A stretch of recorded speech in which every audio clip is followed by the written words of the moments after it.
My family photos. और ये हमारे ताऊ जी।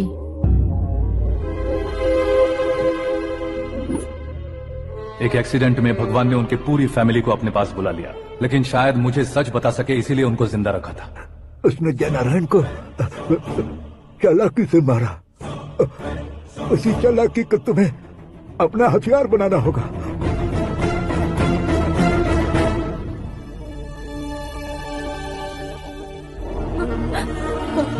माँ बेटी। Very good morning sir.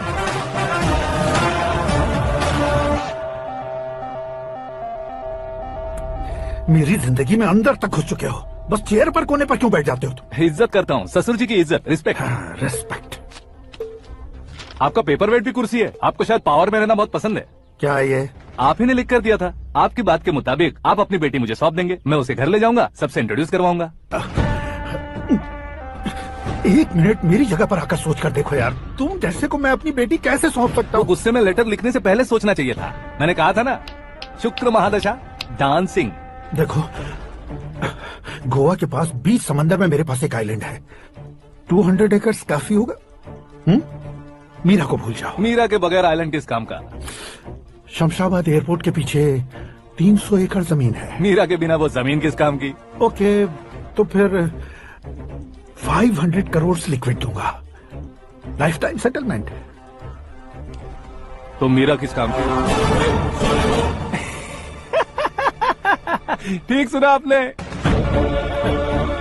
500 crore liquid cash सुनने में भी बहुत अच्छा लग रहा है सर। आपने अभी जो फिगर बताई, मीरा की फिगर कुछ नहीं है सर। एक दिन तो आपसे मैं पंगा ले सकता हूँ, पर मुझसे रोज रोज तो नहीं हो सकता ना। जल्दी कीजिए सर, मुझे खरीद लीजिए। तुम्हारी कोई चाल तो नहीं है इसमें? तुम सचमुच मान गए हो? और क्या सर, आपका दिया ऑफर पसंद आया कह रहा हूँ, तो आप फिर से कंफ्यूज कर रहे हो।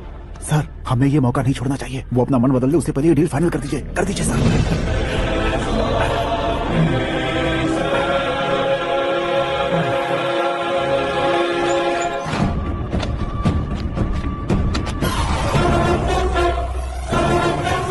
बाप रे बाप, इतने पैसे तो मैंने सपने में भी नहीं देखे। मेरे वॉलेट में तो कभी 5,000 भी साथ में नहीं आए थे, और ये 500 करोड़। अरे बाप रे। मेरे गांव तक थोड़ा ट्रांसपोर्ट का इंतजाम कर देंगे? एम्बुलेंस होगी तो किसी को शक नहीं होगा। अब बताओ तुम्हारा प्यार कैसा है? आकाश आकाश की तरह है, वहाँ पर बादल मिलेंगे, बिजलियां कड़केंगी, मौसम बदलेंगे बोल रही थी ना। लेकिन वहाँ अंधेरा भी होता है बेटी, और ये उसी अंधेरे जैसा है।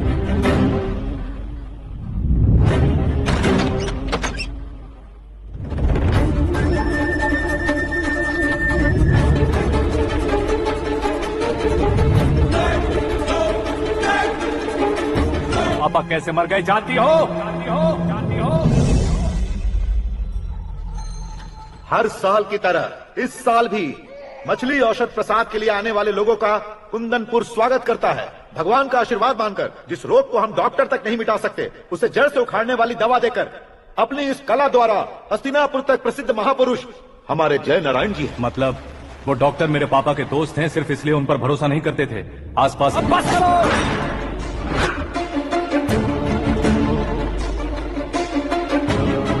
तुम मेरे पापा के बारे में एक और शब्द मत बोलना।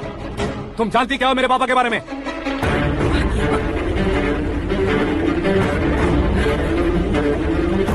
तुम जानती हो ये कौन है? सब हमेशा खुश रहे, इसलिए सभी को अपने बेटे की तरह मानकर देखभाल करने वाले देवता थे मेरे पापा। मेरे देवता समान पापा। वाह, तुम तो कमाल के निकले। तुमने मेरे लिए इसको छोड़ दिया और फिर पैसों के लिए मुझे छोड़ दिया। कल इन सबको भी छोड़ दोगे? मैं अपने डैड की तरह हूँ, डैड की तरह हूँ, ये कहते थे ना। सच में तुम अपने डैड की तरह ही हो। अब समझ में आया। उन्होंने सेवा के नाम पर जैसे लोगों को धोखा दिया, तुमने वैसे ही प्यार के नाम पर हम दोनों को धोखा दिया। लोग भी उन पर भरोसा करते हैं। चलता सूरज भी उनके स्पर्श से ठंडा हो जाता था।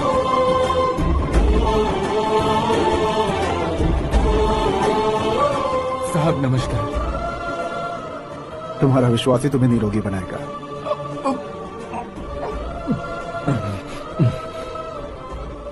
जरा मुंह तो खोलो बेटा। यह कमाने के लिए नहीं है, सिर्फ सेवा के लिए है। डॉक्टरी पढ़ने वाले जो रोग सही नहीं कर सकते उसे ठीक करके पुण्य का काम कर रहे हैं। कम से कम हमारी खुशी के लिए तो। अगर आपको कुछ देना ही है तो हमारे बच्चों को अपना आशीर्वाद दीजिए। मेरे पापा की सेवाओं को देखकर पार्टी के हाई कमांड भी हमारे घर पर आए थे। ये राजनीति मेरे बस की बात नहीं है। कोई जानकार आएगा तो वो राजनीति करेगा, और अगर आप आएंगे तो सेवा करेंगे। ऐसी सेवा करने वाले इस जिले में बहुत सारे लोग हैं। लगा? ना तो नहीं कहूंगा, लेकिन बुरा मानने से कोई मतलब नहीं होगा, ये जरूर कह सकता हूँ। एक मंडल प्रेसिडेंट बनकर मैं अपना काम कर रहा हूँ, लेकिन एक इंसान होकर ये लोगों की सेवा कर रहे हैं। काम करने पर सैलरी मिलती है, लेकिन सेवा करने से नाम होता है, इसलिए उस नाम को वो टिकट मिला है। ये झंडा मैंने पार्टी को जिताने के लिए नहीं पकड़ा है, प्रजा के लिए पकड़ा है सर। अगर आप मेरे साथ चलेंगे तो वो जीत आपके साथ ही शुरू होगी। उनकी दोस्ती को देखकर सारा गांव खुश था, लेकिन अशोक गजपति के लोग। ऐसे लोग बारिश की बूंदों की तरह होते हैं, लेकिन आप अपने आप में ही समंदर हैं। लेकिन 15 सालों से टिकट का इंतजार कर रहे हैं।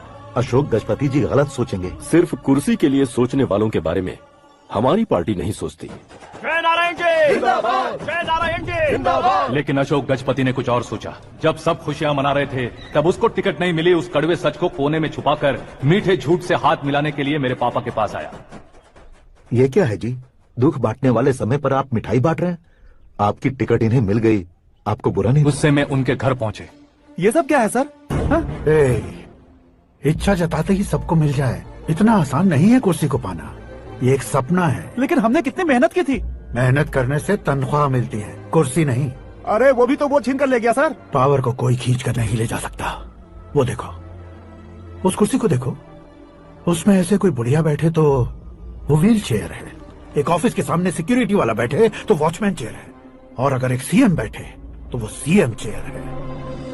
कीमत कुर्सी की नहीं, इंसान की होती है। इलेक्शन ने हमारे घर का माहौल ही बदल दिया। जिन हाथों में किताबें होनी चाहिए थी, वहाँ पार्टी के झंडे आ गए। शोर क्यों मचा रहे हो? तुम लोग कब से झंडे को लेकर के झगड़ा कर रहे हो? कुछ नहीं पापा, हमारी पार्टी का झंडा अच्छा है, लेकिन पार्टी का चुनाव चिन्ह टाइगर की बजाय लायन होता तो और अच्छा होता। ऐसा क्यों बेटा? वो इसलिए डैडी कि लायन जंगल का राजा होता है और आप इस गांव के राजा हो ना। तुम गलत हो, ऐसे कोई राजा नहीं बनता। मैं गलती करूंगा तो मुझे भी सजा मिलेगी। कभी अगर शेर से गलती हो गई तो टाइगर सजा देता है। यानी लायन गलती करता है तो टाइगर सजा देता है? सभी टाइगर्स नहीं बेटा, सिर्फ बंगाल टाइगर के पास ही वो दिमाग और शक्ति होती है, इसीलिए वो हमारा नेशनल एनिमल बना और हमारे नेशनल पार्टी का चिन्ह भी। ओह, तो बंगाल टाइगर के पास इतनी ज्यादा ताकत होती है? हाँ, तुम्हारे जितनी ताकत होती है।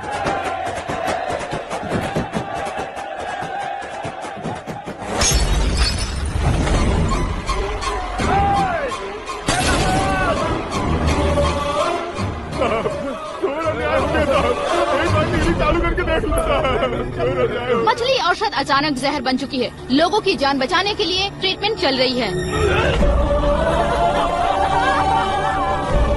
पैसों के लिए फार्मा कंपनी के साथ मिलकर धोखा दिया जाएगा। बहुत से लोगों की जान जा चुकी है। ताज़ा सूत्रों से पता चला है बहुत से लोगों के हाथ पैरों ने काम करना बंद कर दिया है। कुछ लोगों को खून की उल्टियाँ हो रही हैं। कितने लोग मर चुके हैं, कितनों के जिंदा बचने की उम्मीद भी नहीं है। डॉक्टर्स के जवाब नहीं दे पा रहे हैं।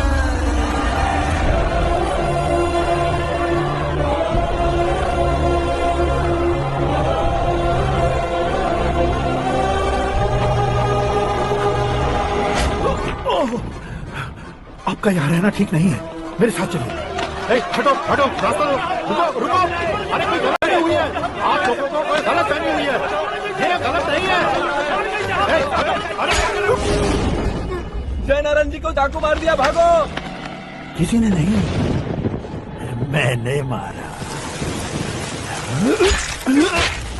मौत उनके साथ परछाई बनकर घूम रही थी, जिसे पापा पहचान नहीं पाए। उसे क्या देख रहे हो? तुम न्याय से पंगा ले सकते हो, लेकिन अक्लमंद इंसान से कभी पंगा नहीं लेना चाहिए।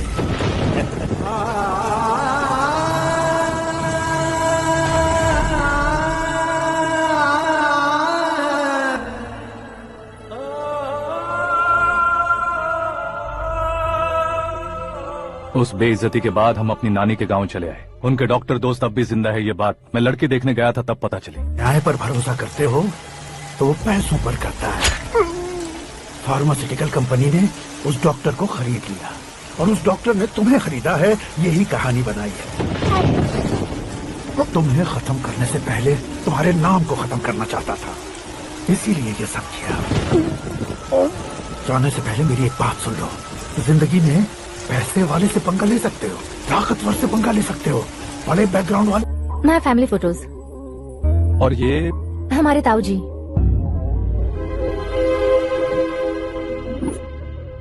एक एक्सीडेंट में भगवान ने उनकी पूरी फैमिली को अपने पास बुला लिया, लेकिन शायद मुझे सच बता सके इसीलिए उनको जिंदा रखा था।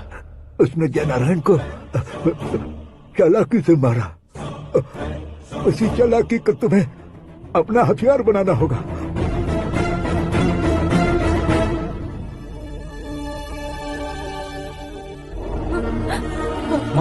माँ बेटी, माँ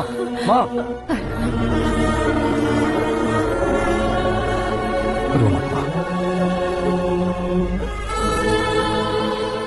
घर की चौखट लांघे बिना घर के अंदर ही रो रो कर जिंदगी गुजार दी, उस माँ को क्या जवाब दूं? अपने पापा का नाम गर्व से ना ले पाने वाले मेरे भाइयों को क्या जवाब दूं? उम्र में तुम हम दोनों से छोटे हो, लेकिन इस जिम्मेदारी को लेकर इस घर के बड़े बेटे बन गए। भैया, तो फिर तुमने वो पैसे क्यों लिए? कल मेरे पापा की पुण्यतिथि है, जिस दिन उनकी बेइज्जती हुई थी। जिस गांव ने मेरे पापा को धुतकारा था, वही गांव दोबारा मेरे पापा को पूजने लगे वो करूंगा, इसलिए पैसे लिए।